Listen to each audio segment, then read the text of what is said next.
I never went to a school dance. You've never experienced the public school dance? Oh my goodness. You missed out, man.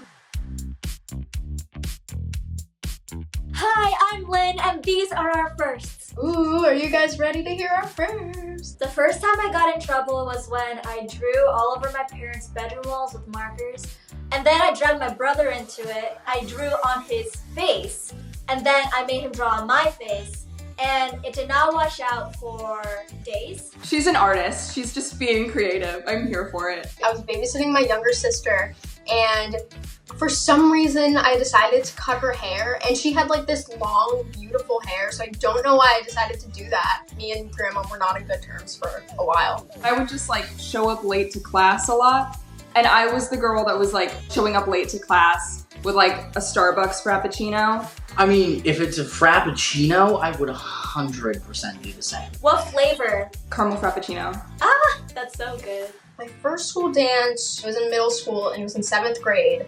It was awkward. School dances are a stepping stone into like adulthood. I never went to a school dance. You've never experienced the public school dance? Oh my goodness. You missed out, man. My crush at the time asked me to the dance, but I genuinely thought that he was joking.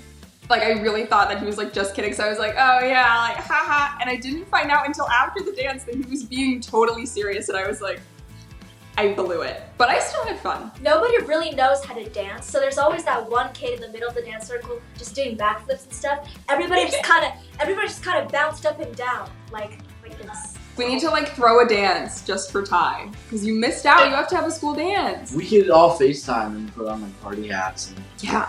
Yeah. I don't know. Let's do it, yeah. My first bad haircut was during quarantine in April. I was very bored, very sad, very lonely, and I decided to cut my bangs with child scissors. And it turned out very jagged. I think I went like halfway across my head and just made that my bang, so it was so thick and it was so terrible looking.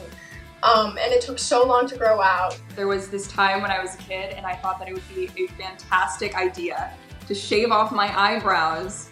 So there was just a big chunk of my childhood. And then I got bangs, so you couldn't see them.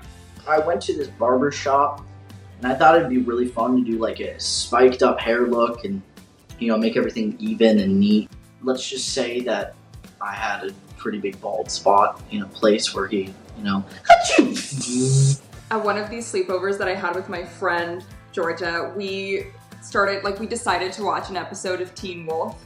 And then we discovered Dylan O'Brien, and I was like, for the longest time, just completely in love with Dylan O'Brien. Oh my god. My crush now is Timothée Chalamet, but you know, I always have to pay tribute to my girl Zendaya. She's my celebrity crush of all time.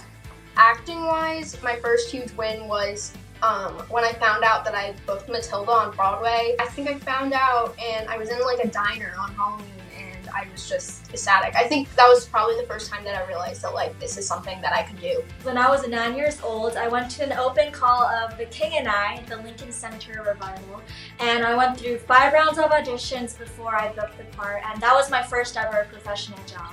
Like, I think theater has such a strong sense of community and family, and I really love that. You have so many rehearsals together and you have such a long run time together, so it does feel like family.